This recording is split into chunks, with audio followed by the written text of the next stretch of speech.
اعتکاف کا مطلب ہوتا ہے روزے کے ساتھ مسجد کے اندر ایک جگہ مستقل طور پہ نیت کے ساتھ بیٹھ جانا۔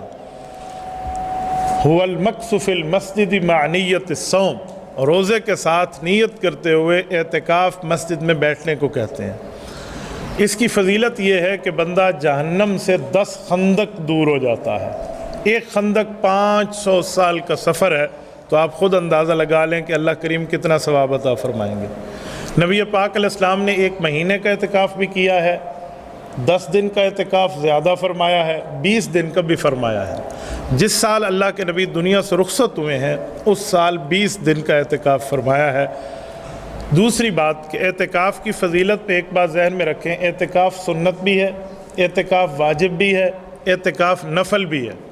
نفل کوئی وقت ہو، کسی وقت کوئی مسلمان ایک لمحے کے لیے کیوں نہ آئے، مسجد آتے ہوئے اعتکاف